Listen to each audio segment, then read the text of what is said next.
Good morning, everyone, and welcome to the webinar. This is session 2 of 8 webinar sessions we're holding this year to help school and district leaders develop and refine culturally responsive math intervention structures based on research-based and recommended practice. I'm Heidi Erstad, a Technical Assistance Coordinator from the Wisconsin RTI Center, and I'll be facilitating today's session. I'm joined today by my colleague Sarah Sum, who led us in the first session, and we'll be working behind the scenes today to answer any questions you have in the chat box, technical or otherwise, as they come up. Ken Davis, a math consultant from DPI, is also with us today. He'll be joining us on the chat and can address DPI-specific questions throughout. We will be joined later by some terrific guest speakers, and we'll introduce them when we get to their section in the webinar. This webinar is being recorded and will be made available on the Wisconsin RTI Center website, along with all the presentations and handouts shared today. And we will share the address for that at the end of the webinar and send it to you via email at the end. We've designed this webinar series with these outcomes in mind. By the end of the series, we want you to know recommended practices for students struggling to learn math, have access to math intervention research and resources, connect with and hear from practitioners across the state, and ultimately to create a plan to improve your school's math intervention structures. To accomplish these objectives, our webinar sessions from this point forward will follow this general format. We're going to spend about 10 minutes on the research to ground us in some theory for each recommended practice, spend about 40 minutes listening to practitioners on what recommended practice looks like in action in Wisconsin schools, and about 5 minutes for reflection and resources. Since we have about 200 people registered for this session, we're going to ask that you use the chat box to communicate questions, comments, or concerns. And we'll take some time at the very end of the webinar and hang out till about 10:15 for Q&A. But know that we'll be providing you with email addresses so that you can follow up with any unaddressed questions. Today's featured practice, like all the featured practices in the webinar series, come from the Institute for Educational Science Practice Guide, showcasing 8 research-based and recommended practice for assisting students struggling with mathematics.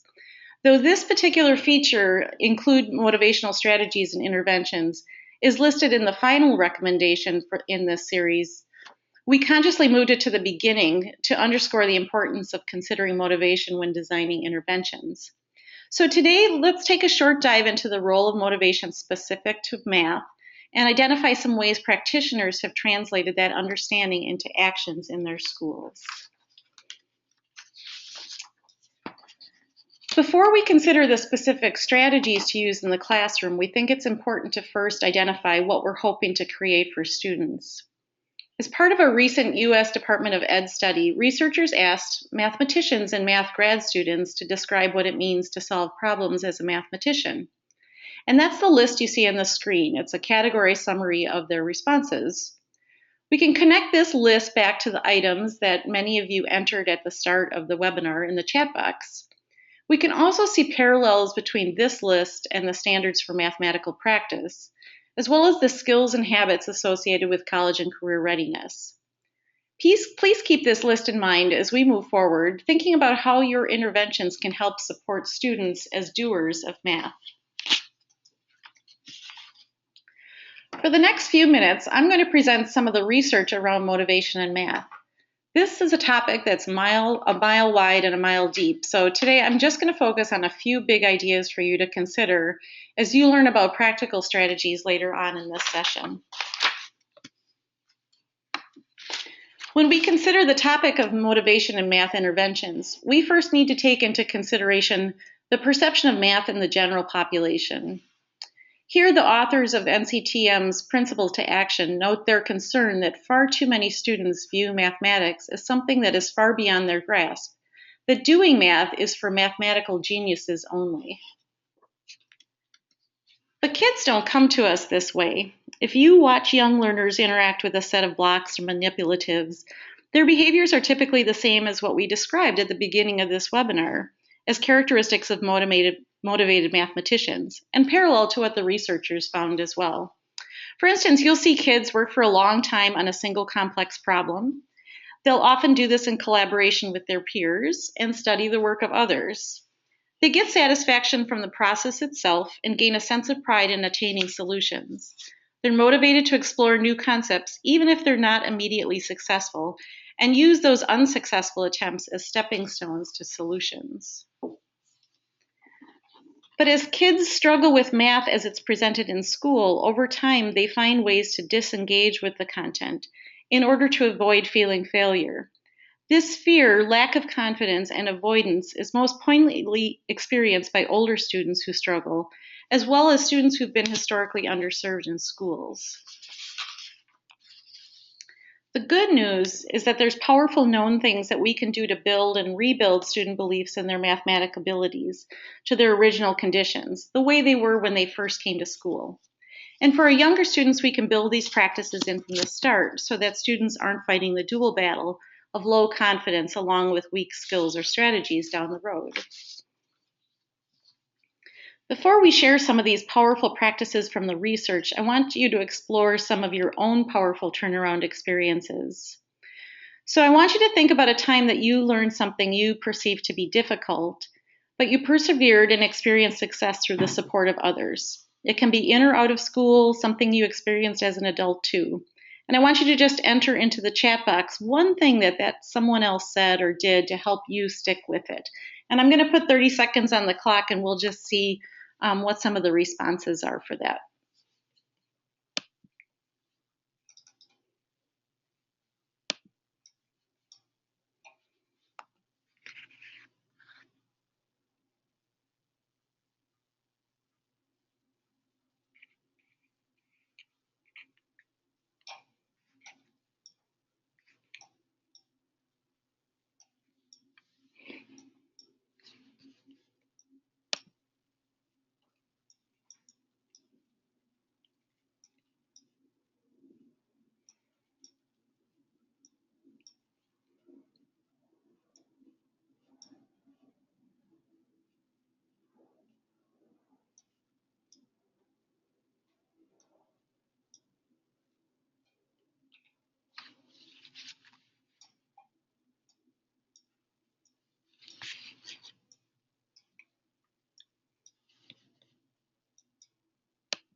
So thank you for those who entered some ideas.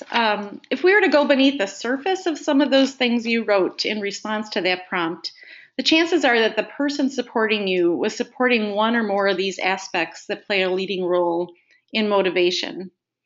Some of the strategies help support your sense of agency or your belief that you can, if you put forth effort and persevere, achieve success, that it's within you to be a capable learner. Some of the things that you listed help support your sense of authority or what you believe others believe about you as a doer of that skill or content area. You experience in them conveying that they're there to support you and they won't give up on you because they know that you're capable. And some of the strategies help support your individual or cultural identity. On the individual level, they connect it to your interests, what has meaning or importance to you, or perhaps to your goals. On the group or cultural affiliation level, they connected that content or area or skill to who you identify with and to your possible selves. So here's another way to think about that last point about possible selves with respect to mathematics. This is the result of a Google image search I did for the word mathematician. And I want you to think about who society sees as being a mathematician. I got similar results by going to the UW math department faculty photo page. So as a student, I'm thinking, can I see my future possible self reflected here? Do I belong in the world of mathematics? Is this within my reach? I want to share just one more example. In her latest book, Lisa Delpit tells the story of an educator working with an African-American third grader on understanding multiplication. The title of her book is based on an interaction between the teacher and the child.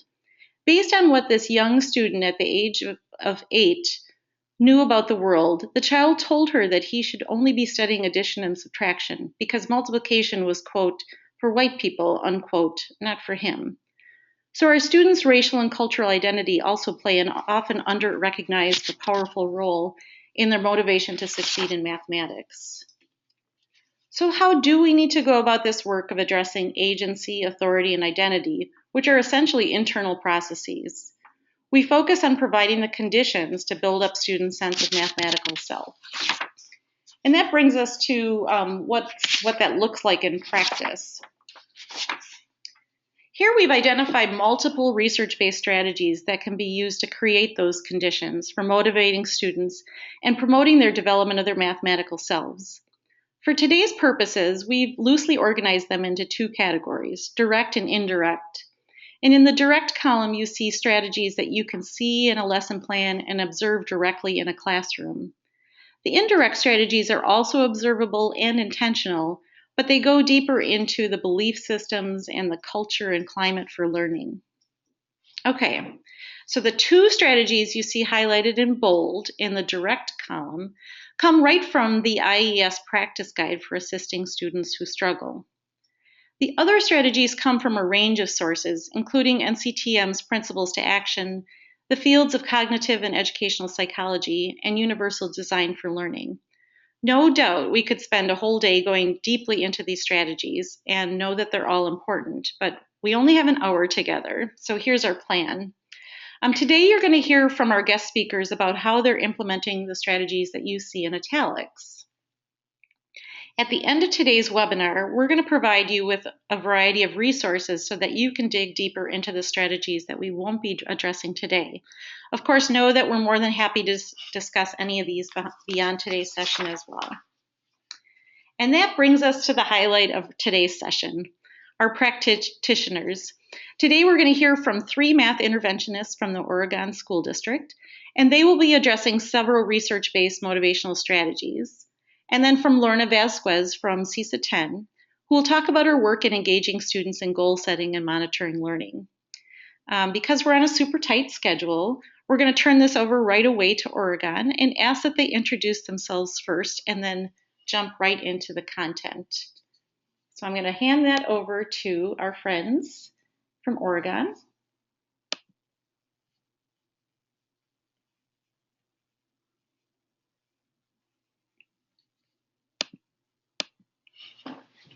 Carrie, can you hear me?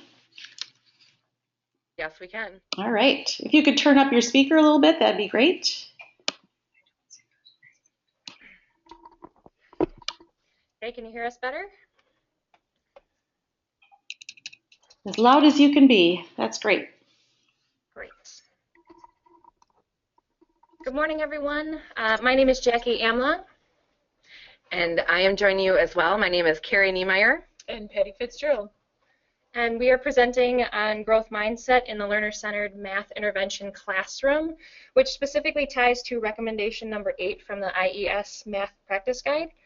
And we'll be talking more about growth mindset, but also focusing on the environmental factors of a learner-centered classroom that impact our math intervention groups. So taking a closer look at our 3 key points that we'll be talking about today during our presentation, you can see them on your screen. The first one that we're going to talk about is that a growth mindset is essential in a mathematics classroom so that learners understand that they have the ability to grow and shape their knowledge, that math is not about those who can and those who cannot. The second idea that we're going to touch on is that teachers need to introduce and model a growth mindset language with learners in intervention groups. And lastly, that a math intervention classroom must be student-centered. So to begin, we're going to give you some of the philosophical background on growth mindset, primarily based with Carol Dweck's book, Growth Mindset.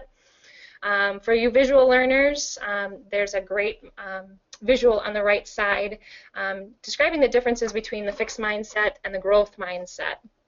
And really, the growth mindset is based on that you can cultivate your basic qualities and your knowledge based on your efforts. And one caveat would be that, yes, effort isn't everything, but it's a major piece of the puzzle, especially with kids who are in intervention practices. Secondly, that stick-to-itiveness, that perseverance, especially, referencing our standard of mathematical practice number 1, making sense of problems and persevering to solve them. That mindset allows us to thrive during that challenging time when learning is actually occurring.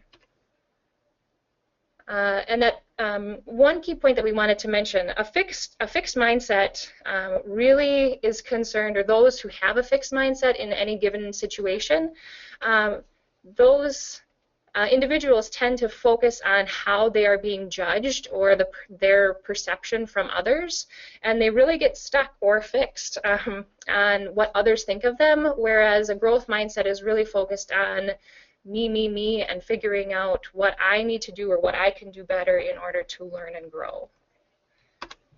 And lastly, that the main message is that you can change your mindset, whether it's in an academic setting, whether it's something with a colleague or a friend or a peer, that you can change your mindset in any given situation. You can change it multiple times during the day as far as, being in a fixed mindset versus a growth mindset. Carol Dweck's book has fantastic references of intellectual mindset shifts, but also academic things and how we can differ between a fixed mindset and a growth mindset at any given time during the day. So we wanted to start out, we think it's very important as one of our key pieces of motivating students. We really need to bring them along on this journey of what it means to have a growth mindset, but also teach them the language of how to shift their thinking and their perception of themselves, especially in math, and especially kids who perceive themselves to be struggling mathematics learners. We really need them to understand that they have the power to shift their thinking. So what we first want to do, if you can grab a pencil and a scratch piece of paper, what we first want you to do is to feel how learning actually feels. And this is one activity that we do with our students, especially at the beginning of the year when starting to talk about growth mindset. So what we first want you to do is just write your name with your dominant hand. I'll give you less than a second to do that. It's pretty automatic. Now what we want you to do is take and write your name with your non-dominant hand. Here's my example. And what we find is that the first time you write your name with your dominant hand, it was automatic. It was conditioned muscle memory, as we'd say. We don't have to think about it. Whereas the second time, you really might have had to concentrate a little bit more. And as we follow this activity with students, we ask them how it feels to write their name for the first time. They probably said that they didn't have to think about it. A no-brainer sometimes comes up. But when you ask them what it feels like to write their name the second time, they often say, oh, I could feel the grip of my pencil with my pinky, or lots of different things that they notice are new because it's new learning. You can relate this to any activity as far as, for example, shooting a basketball. The first time you do it, it's might not be great, but the more you do it and the more you practice it, that muscle memory becomes more conditioned. We really focus in this activity about talking about that writing it the second time is probably challenging, and that's where the real learning is occurring. And learning is supposed to be difficult, otherwise there wouldn't be learning happening. That best learning comes from mistakes, and we really highlight the word mistakes often through growth mindset.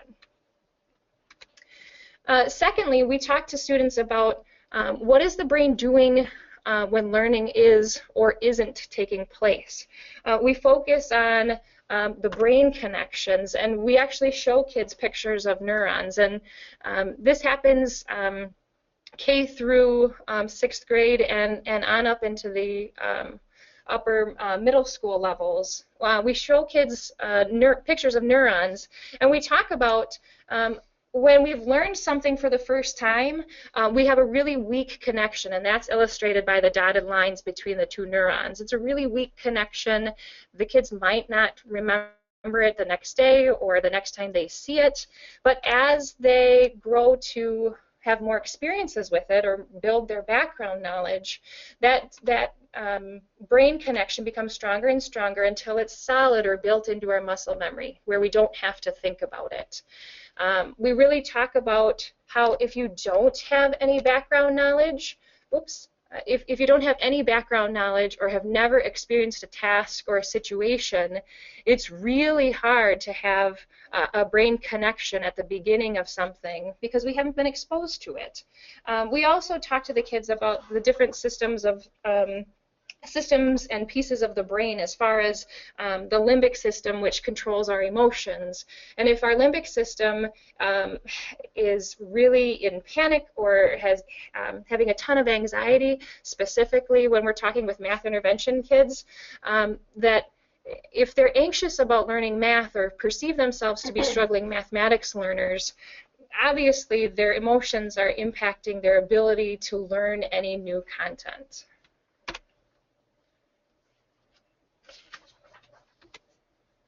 So that leads us to how to start incorporating the growth mindset language into your small math groups, or really into any classroom. So teachers have the ability to make a powerful impact on students with their language. Using growth mindset language or simply rephrasing praise can be very motivating for students and for adults as well. By this we mean that teachers model growth mindset language and ask students to think about their learning in a different way. For example, we discuss with students the fact that you have the ability to grow and change your brain. And teachers set students up for this change or growth if students are being taught in their zone of proximal development. This is often referred to as ZPD. The zone of proximal development is a difference between what a learner can do without help independently and what he or she can do with help. So we want to make sure that your instruction is in that ZPD for the student. So involving students in this language shift is essential to changing a student's personal perception about their ability. Asking students to think about phrases, such as, these are a couple of our favorite ones, like, what was your best mistake today? Or what was your best mistake this week? Or what was your favorite mistake today or this week? And that this is truly where the learning occurs. So all of these skills by teachers and students alike, they take practice. They're not going to happen overnight. So let's just take a closer look at the specific ways that we have started to incorporate these ideas and growth mindset into our small groups for math intervention, and ways to rephrase praise. One resource that myself, along with my colleague Patty, we really like to use this book called Beautiful Oops. It's a great way to kind of start that language and that discussion about making mistakes.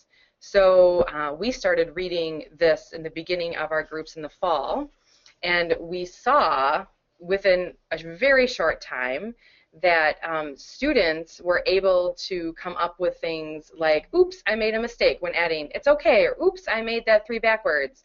Oopsie, silly me, that isn't what a 9 looks like. You know, and they were able to more readily incorporate that into their thinking. And it's a good book for kids. Patty and I teach math intervention groups K2. Jackie teaches math intervention groups 5, 6. This would definitely lend itself to the K2 group. Also, the children in the upper grades also love picture books as well. And we'll have some examples at the end on our resource page of different books that you could use, K6, as well as academic resources for your own learning, and that'll be available at the end of the presentation. We really, when talking about this presentation, we really wanted you to have some takeaways or things that you could do right away in your classrooms or your intervention programs to really build in a growth mindset. And what we wanted to do is give you some think time. We wanted you to pick one of the following fixed mindset statements and reword them as a growth mindset statement. So for example, if I picked, if I fail, I'll be a failure, we might shift that to, I'm not good at fractions yet, which we noticed somebody had mentioned in the chat box earlier, but really focusing on shifting that language. So what we'd like to do is give you about 10 seconds. Feel free to write your thinking in the chat box. Pick one of them, and then we'll give you some feedback.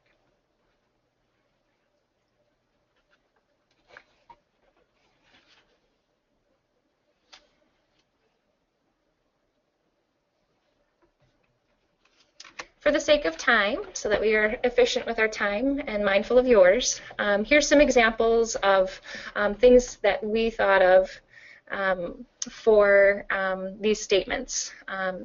For number one, if I'm failing, I'm not trying hard enough. I can learn from my mistakes. We mentioned that before. We love seeing the ideas that are coming through on the chat box right now. These are great. It might take me a while, but if I put in some effort, I might learn. Especially, we love number three, you're so smart, and really talking about we're never done learning, but we really wanted to mention that we need to be specific to the situation. For example, if two peers are working together and one of the peers says, wow, you're so smart, how did you learn that? A peer can really take that as a motivating statement and build that as a self-confidence piece. Whereas if an adult just gives a general statement of you're so smart, well, the student doesn't have a way to connect that to anything, and we really wanted to make that differentiation there. This next slide, you can find lots of different things about growth mindset on the internet. One of the things we thought of is rephrasing it in a learner-centered vocabulary of really taking this slide. You can cut this apart, print it out. We usually do it on black and white just for printing costs. But printing them out, having them cut apart, and then having the students differentiate, is this a fixed mindset or a growth mindset? It's an easy activity that gets kids hands-on language for growth mindset. So that brings us to our learner-centered environment. So as teachers, we need to think about a lot of things when we're planning and preparing lessons for our children. One of the things that we've done a lot of work around in our classrooms is the learner-centered environment. So asking yourself, is your classroom environment conducive to learning?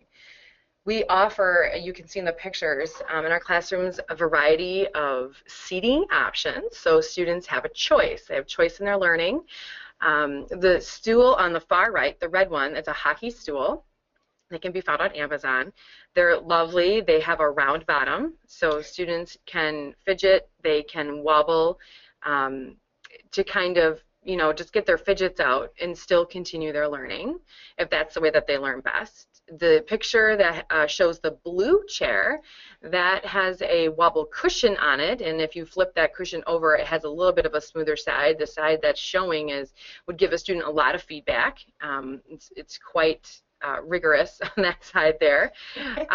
We also, in the background, you can see in the picture with the blue chair, we also, all of us have a soft spot in our classroom, like a gathering area with a rug, just for a different, you know, area to gather with the children if you're doing some activity that can be done on the floor.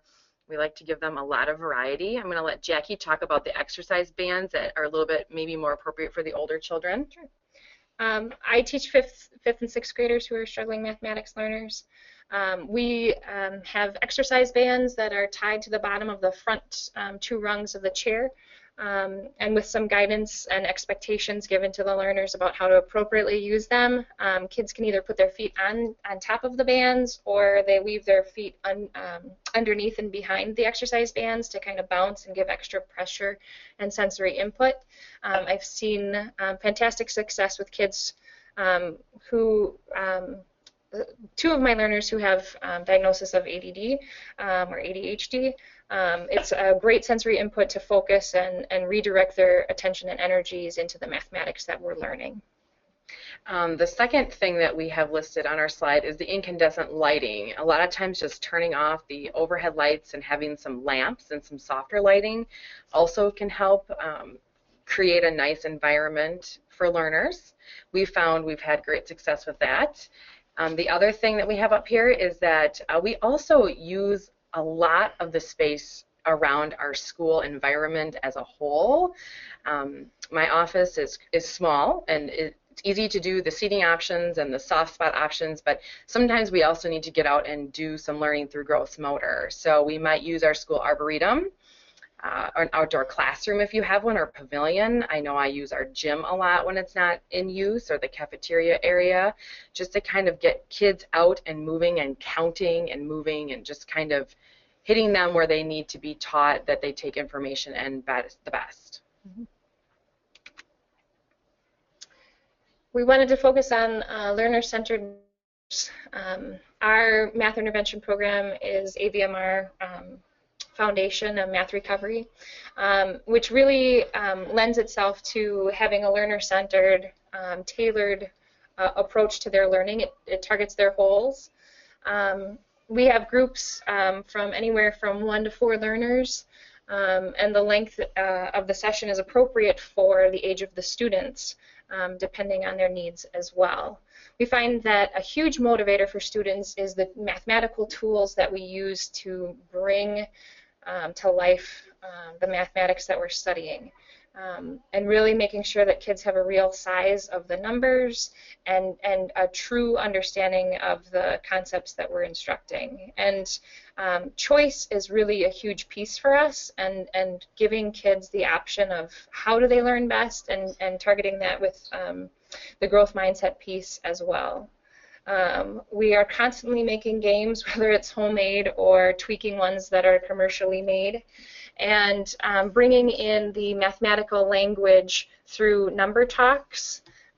And we've got some great resources again on our final slide for you if you're not familiar with number talks, but really bringing home that mathematical language so that they can accurately converse and show that they truly understand the mathematical principles that we're talking about. Lastly, and we do this throughout any type of subject, is really connecting literature to math and making sure that kids see that math is not a separate subject all into itself, but really linking them with all the different content areas. And that goes, that's a back and forth relationship as well. We try to build in math into literature, into the science areas, etc. And really making sure that kids understand that these aren't separate subjects. So just to kind of wrap up here a little bit, we have a resource slide up for you to see. The Dweck book that we referenced quite a bit is the book there called Mindset. And then I also have had a lot of success using the resource Number Talks by Sherry Parrish.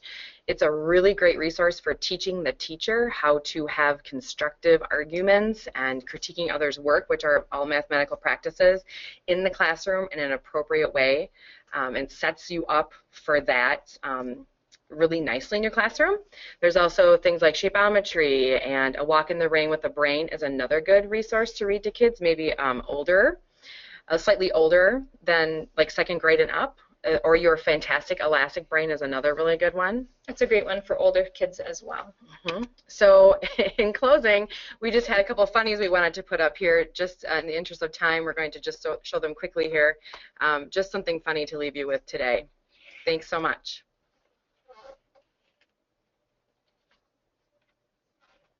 Thanks, Carrie and Jackie, for presenting us with some of those resources that you use for younger kids through middle school around growth mindset, around the environment. So I think those are some great resources for folks to use.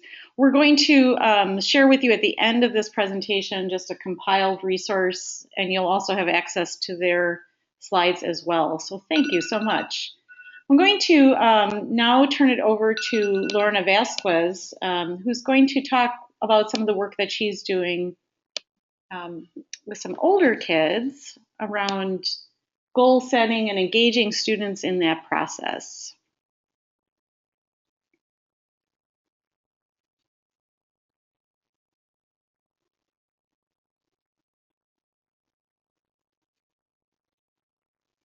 Lorna, can you say something so we can make sure you're you can, there you Yes, go. I'm Hey. trying to locate the correct buttons, and hopefully you can see my screen now. Is that correct? I'm sorry. Can you hear me? We can hear you, and we just lost your screen. Let's see if we can. Oh dear. It's all right. We'll get you reconnected here. We had you for a second. There we go. Tell me when you're ready. You're all set. You're all good. Okay. All right, thank you.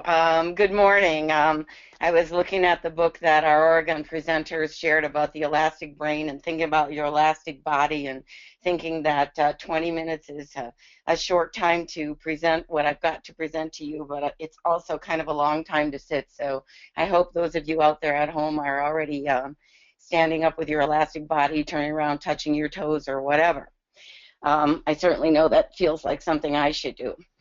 Like I said, I'm really happy to be here, and I only have one major concern, and that's that I have a workshop worth of material to share with you in these brief 20 minutes. So this is going to be kind of rapid fire. I hope you'll bear with me, and if you miss anything, you know that you'll have the resources and my contact information. So really encourage you to follow up with me if there's anything that needs clarification. Okay, so we're focusing today on motivating students, especially those reluctant learners. And it's natural when we think about interventions, difficulties with math and seem reluctant or unmotivated. But what I'm sharing with you today is actually something that is designed to be used with all students at any tier. And it's a strategy that I recommend you try and what I have implemented at the whole class level. So keep that in mind as we proceed. Here's a slide that Heidi started with a couple of little changes. I changed it slightly in that I highlighted the two phrases in blue that are most relevant to this strategy. And I wanted to take a moment to make sure we're all on the same page about that second comment there, that issue of or that recommendation that says we should target instruction at student zone of proximal development. Wanted to make sure we are all on the same page with that, so thank you, Oregon, for going over that. It's a phrase that we don't hear very often, fancy words, and I just want to make sure we all know what it means. They described it to you earlier, but in simpler terms, I guess I just want to say that it is that sweet spot where the productive struggle, hopefully productive struggle, begins. As the slide says, that's why we really want to target our instruction at that point. I'd submit, however, that the challenge is to really tell where that zone is. If we're going to move forward towards learning goals, then students and teachers are likely to need to know where that zone occurs, because it's often right at that point that intervention is needed. So the strategy I'm sharing with you today is something that I call roadmaps for learning, and it's designed to help teachers and students alike chart the course of that learning, and so that you can become aware of where those zones of proximal development occur along the way. So here's the resource that I used as a catalyst for creating these roadmaps. I'm going to be using some quotes from this book, especially the main one from a teacher named Mrs. Daniels, who's featured in the book. And you're going to see some graphics from this resource as well. Now, I had the opportunity to work directly with one of the authors of the book, Cheryl Rose Tobey, who, by the way, is coming to do a presentation about her work, actually a class in Wisconsin. And I can give the information on that class if any of you are interested in it, that Heidi can put on the workshop or on the web later for you to look into. So because I work directly with Cheryl, I have this annoying habit of referring to the book as Toby's work. But when I do that, I hope you'll understand that I do mean for the credit to go equally to Cheryl and her co-authors as well. So let's look into these roadmaps that I've created. They are part of an action research project that I'm involved in, which is supported by College Preparatory Mathematics. So I've put the CPM website on the bottom here in case you're interested in looking into that. I do need to tell you that while the ideas from the maps come directly from Toby's work, what I'm going to show you I have built around CPM courses, so they do follow the structure and learning progressions of those courses. That being said, you can certainly apply the format and design of the maps to any curricular material that you may be using. So they consist in three parts, and they're represented by these little icons, which are probably familiar to you. The first is to develop learning intentions, or what I'm calling the destinations, where the learning is headed. The second are success criteria, using and representing this little signpost icon. And the third is represented by the rest area sign, and they are places where students and teachers alike can assess progress. Now, I want to tell you a little bit about the rationale for the roadmaps and how they came into being. As my role as a teacher leader for CPM, I have opportunities to visit classrooms around the state. And when I do, I make a habit of sort of informally asking students what they're studying in math today. I ask them questions like, what are you studying? What are you learning? Find out that even when I ask this, even at the completion of a lesson, a well-taught lesson, students didn't easily answer the question in a meaningful or clear way. It was like they really didn't know what it was that they were supposed to have learned. And often during the visits, I'd actually get a chance to work directly with students who were struggling with a task, and I got to help them with a homework problem. And when I did that, I would intervene and I would ask these kinds of questions. I was hoping to help students make connections to prior knowledge and move them forward. Now, all too often, maybe some of you won't be surprised to see this, these are the kind of answers that I got. Students were often confused and unclear and perplexed even about what they should do to move forward. Now, I wish we had a polling part in this webinar setup, but I'm betting that if we did, and I ask you if you had heard something similar, many of you would have had similar experiences and heard similar things. The fact is that students often don't know what they need help with, not only because they don't know what they don't know, but because they don't know what the connections are between topics and concepts.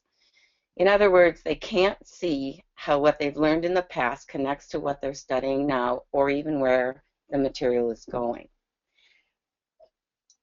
It occurs to me, and it's probably occurred to many of you, that especially the students who seem the most unmotivated and most checked out were maybe that way because they simply had no idea where they were headed. At the end of what seemed like a very long, dark tunnel, and they didn't even know where the tunnel might lead. So it actually seems pretty obvious. I want you to imagine that I ask you to go on a road trip with me. And when you ask me where we're going, I don't really answer you. I just say things like, oh, I know you're going to love it. Once you get there, you'll be so glad you came along. Trust me, it's all going to be worth the trip. It's definitely worth your while. Just come along. So if I ask you this in this scenario, how likely are you to get in the car? Well, you're not. Of course you're not, because to be motivated or engaged in anything, we need goals. We all need goals, just like we need clear destinations. And furthermore, how the goals are presented is also incredibly important. Now, as teachers, we understand where the math is headed, and we can put clearly worded learning targets or lesson objectives on the board in a student-friendly language each and every day. And still, even though we do that, we may be putting our students to sleep. Here's our first quote from the Mrs. Daniels from the book that I cited. I used to believe this same thing. I was taught a similar theory. Just explain a lesson objective clearly, unveil the lesson and the learning for students over the course of the lesson, and then at the end sum it up, summarize it, saying, well, this is what we've done or what we hope you've done. But when I did that, I thought that I was pretty clever. I thought I was acting more like a guide on the side than a sage on the stage. Unfortunately, all too often what was happening in my class was more like asking students to just follow the leader, because I was the only one who clearly knew the destination. And in that sense, I wasn't guiding on the side, but more from the front of the class. Wasn't really much different from Sage on the stage. It was just a little more friendly. So here's how Mrs. Danielson, or Mrs. Daniels, our teacher, said it.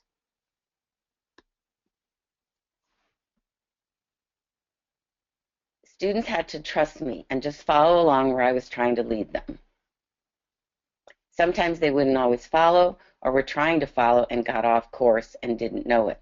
And sometimes I didn't know it either, certainly not right away. This is actually the part that sticks out for me, this part in blue, where she says that students were trying to follow and they got off course, but they didn't know it. She also says sometimes she didn't even know it, and that certainly happened to me. Maybe it sounds familiar to some of you. Well, what I realized was that even if I could see a clear path and I was aware of valuable and valued multiple paths, when students got lost or simply weren't ready or willing to follow, I knew that I needed a better way. So here's the graphic from the book that I think is the most important and sums everything up pretty clearly. Toby and crew say that if we want students to think like self-regulated learners, to be self-regulated learners, then we need to increase their ability to answer these three critical questions. They need to be able to say and answer, what goals am I aiming for? They need to know the destinations, and they need to know where they currently are in relation to those goals. Finally, they need to know if they've not met the goals, what do they need to be able to do next in order to meet them. So with a well-designed roadmap, we can hopefully explore unfamiliar territory together. That's the trick, right? How do we design those roadmaps? So here are the three pieces, and I want to go over these with you one at a time. We're going to start with the learning intentions or destinations. And I want you to think specifically about the question, how are learning intentions any different, the way that Toby explains them, from the learning objectives that I put on my board or from the lesson goals that I set out for students, or may have set out for them in the past. So here are the criteria, the characteristics as Toby states them. First of all, a learning intention has to articulate the key understanding that a student will gain on a lesson. So what does that mean?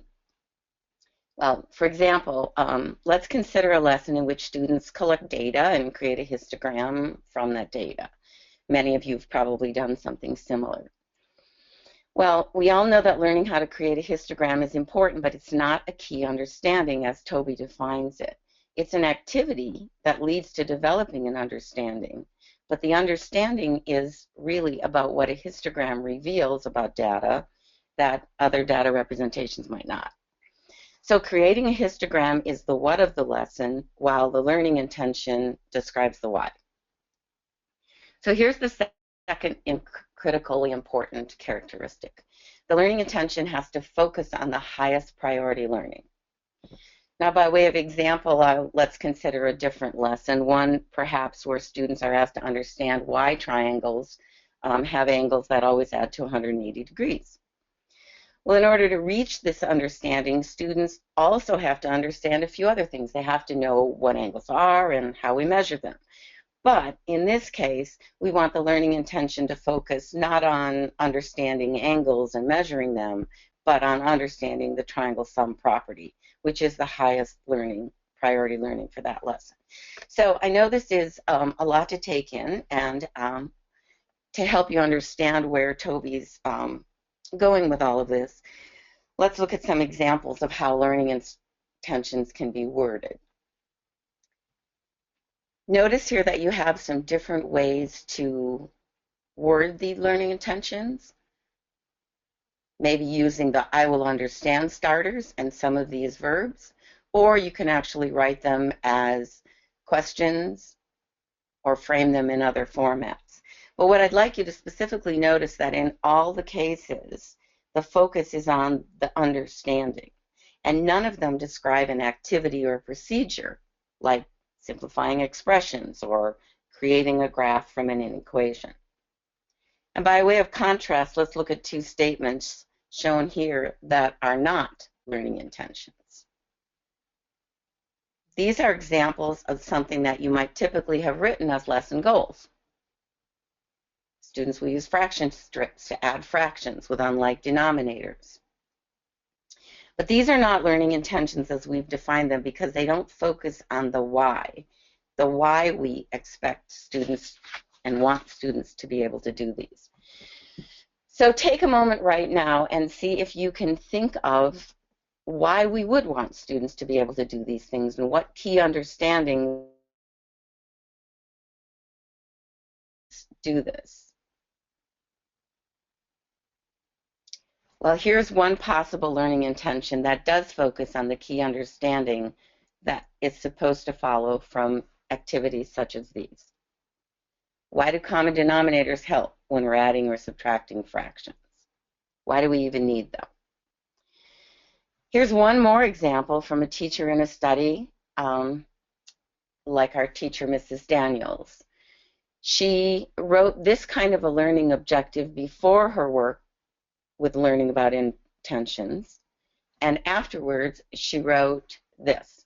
I think you can see how one focuses on the understanding while the other is more of an activity. So it's probably clear that rethinking the focus of lessons is really hard work and requires a substantial shift in thinking. Certainly doesn't happen overnight. And even when we've defined clear learning intentions and students know where they're headed, we're not done because they also need to know if they're making progress towards their defined destinations. We have to help them answer the second question from that graphic, namely, where am I in relation to my learning goals? And for that, Toby uses what she calls signposts or success criteria. These describe examples of something a student will be able to say or do or produce if the learning is on track. And collectively, they provide enough evidence to make sure for both the teachers and students that they're confident they're reaching and moving towards that learning intention. So let's revisit quickly this lesson objective turned learning intention that our previous teacher shared.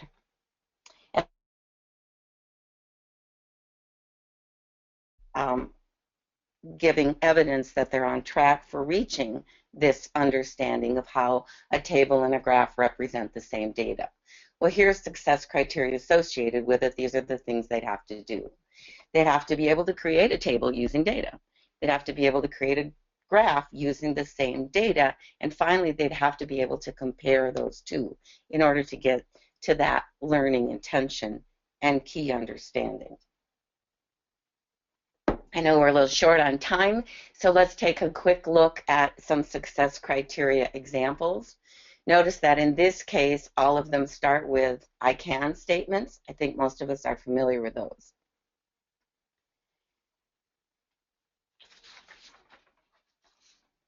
And finally, two more important points about learning intentions and success criteria and how they work together. They have to be aligned to each other. I think that kind of goes without saying. And they have to be written in student-friendly language. Now, as an afterthought, even this morning, about 10 minutes before we started, when I was sitting here being very nervous about making this presentation to you, I wished that I had brought together another little icon. I wanted to have a little detour sign pop up here because I want you to remember that even when you write roadmaps that are full of learning intentions and success criteria that are well designed, you have to consider that they're always going to be living documents. They're subject to change because even when you're equipped with the best of maps, you're going to be forced to make a detour once in a while. So the roadmaps that I created to put in the hand of the students, I did in the following way. I developed maps could be clearly available and easily referred to, and I added a space for self-assessment. This is what they look like in their current form. This one happens to be for a 6th grade course, and You can see on this next slide how I've designed the 3 pieces. Here is my learning intention, written for this chapter on variables and ratios. These are the success criteria, and this is where we're asking students to self-assess their progress along the way. Now, I also just want to point out that because of the structure of the CPM books, these are written not at the lesson level, as Toby suggests, but at the section level of a chapter. I want to wrap this up then with some of Mrs. Daniels' words. Finishing the quote that we started earlier, she said this: "I'm now realizing that by sharing the learning intention and success criteria with students at the start of our lesson, I'm changing how things work in math class. I'm saying, here's where we're going to try to go today. Come with me. I'll help you see how to get there. And here are some signposts along the way. We're going to look for those signposts to see if we're heading in the right direction." She ends it by saying she's finding that her students are much more willing to take the journey when they have a sense of where they're going. She sums it up really well. It's about starting the journey with a destination in mind and helping them also see that destination from the start. So to just put a capstone on this, I want to share my own conclusions from this work doing with and creating roadmaps and how I've seen students react to these. I moved pretty quickly from Sage on the Stage or Guide on the Side. I now see teaching as more of a team in the stream activity where we're all purposely headed together to a destination that we all can see on a path we are all willing and even motivated to travel. So thanks very much for listening to that, and I just want to add that those 3 adorable children are 3 of my 4 grandchildren. So thanks for listening, and like Heidi said, we'll be available for all kinds of questions, which I welcome from you. So thank you very much, Heidi. I'm going to turn that back to you. Thanks so much, Lorna. I know that was asking a lot for for our 2 guest presenters to really, or 3 guest presenters to really compact a whole world of knowledge into just 20 minutes. But thank you for giving us a taste into some of those really strong motivational strategies. I wanted to leave, as we're approaching 10 o'clock here, some ideas for reflection as well as for resources. And so as you leave today, I want you to think about to what extent your intervention structures and practices really include some of those research-based motivational strategies. And to connect it back to the beginning where we had talked about mathematical selves. So how do our intervention structures and practices really intentionally create conditions for students to develop and support their sense of agency, authority, or identity? And particularly for students who have historically been underserved by schools or for whom negative stereotypes exist about their math abilities. To help with this investigation, we've compiled a number of resources, and you should see and have access to materials on your dashboard where you can download not only the presentation that we gave at the beginning, but also the math resources and the 2 presentations that our guest presenters gave. So we again want to thank so much our guest presenters and thank everyone for being here. I'll come back to this slide in just a minute, but I want to remind you that our next webinar is December 15th. And the question we'll be addressing is really, what do we intervene on in our intervention? We want to thank you. We will stick around until about 10:15 to answer questions in the chat box. You can access the recording. We'll send you a link to this, but it'll be on our website within a day. Again, we want to thank you for being here and hope that you have a nice day.